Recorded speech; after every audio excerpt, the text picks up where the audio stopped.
Mga idol, kasama natin si Linyo. Marami po ngayon ang nagpaabot po tungkol po sa eleksyon sa 2028 pagka-presidente. Kung tatakbo ba daw si Lini sa 2028, kung tapatan niya si Sara, sino po daw talaga ang malakas ng karisma daw dito sa politiko. Kaya subukan natin, maganda po itong katanungan niyo eh. Kaibigan, good morning kaibigan. Oo, tungkol po ito sa mga nag-request sa atin, tutugunan lang po natin, baka magtampo. Tungkol po sa eleksyon sa 2028, kasi may balita ngayon, si Leni daw tatakbo sa pagka-presidente, tapatan daw niya si Sara. Kung ikaw ang tatanungin ko, sino po kaibigan ang malakas dito, mga kaibigan?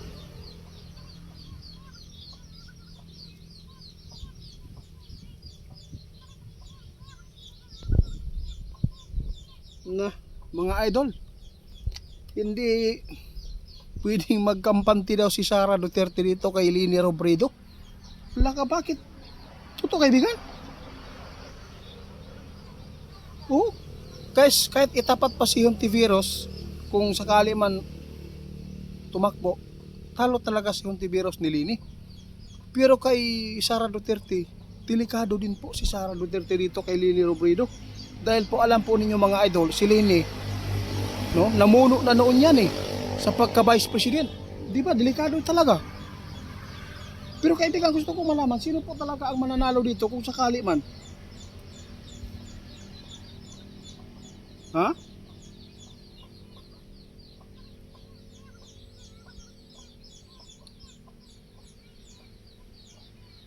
Ay na, Diyos ko po. Guys, hindi pala basta-basta itong ipinapaabot ng ating kaibigan, no? Marami din palang nagmamahal kay Leni Robredo. Kasi kung si Leni po talaga mga idol, may ibubuga din po itong babaeng ito. Sa totoo lang mga idol, sabi ng ating kaibigan, mabuti ang kalooban din po ni Leni. Ay naka.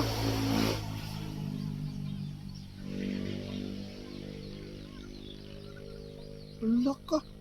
Guys, sa totoo lang hindi po dapat magkampante si Sara Duterte dito kay Leni. Nakita ng ating kaibigan dito, mabuting tao talaga si Leni mga idol. Mabuti din. Dili pwede magkampante si Sara dayani.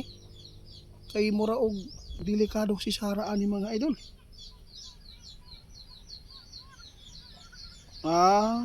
Yun lang. Guys, wala pa rin, no? Wala pa rin sigurado na manalo si Leni Yapon. Labo daw.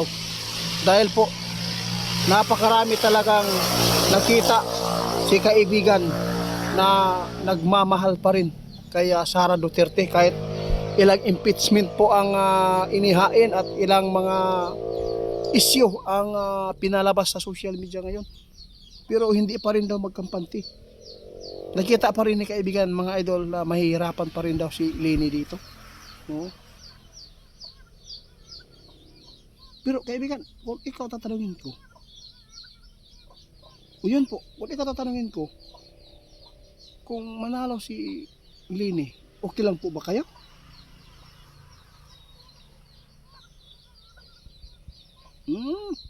Mga idol, sabi ng ating kaibigan, sa totoo lang nakita nito kaibigan, kung si Leni daw ang manalo, ay mabuti din po ang tagpo ng ating bansa. Pero may nakita si kaibigan dito mga idol, kung mananalo din po si Leni, wala gyapon daw mahimo. Kaya dagan gyapon ang mo gunit sa iha, dagan gyapon mo sulsul. Wala pa rin kwenta. Kahit may puso ka man, kung mayroon pong magdidikta sa inyo, yun po, kapag may utang ka, talagang maiilang ka talaga.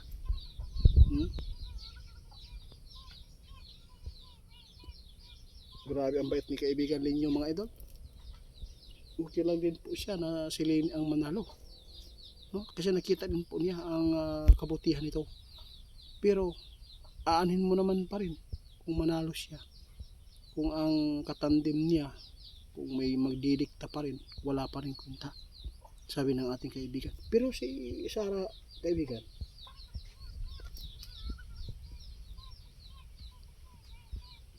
oo nga, yun po ang inisyo po kaibigan, paghihiganti po lang talaga. Pero sinabi ng ating kaibigan mga idol, mayroon po talaga nakita si kaibigan dyan. Pero hindi pa rin na mapapabayaan. Hindi pa rin daw mapapabayaan ang ating bansa. Dahil po talagang magtatrabaho, magporsige siya ng trabaho kapag siya po ang mamuno. Kaya sa alin sa dalawa ang manalo dito, suportahan po natin mga idol.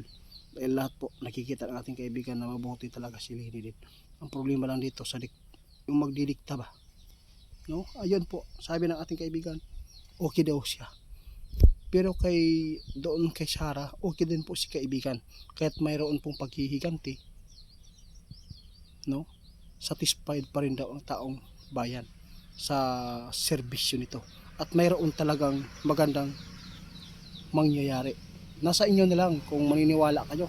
Kasi si kaibigan po ang nagsabi sa akin eh. Siya po ang nakakita. Mas makapangyarihan sa kaibigan kaysa tao. Dito po ako kay kaibigan.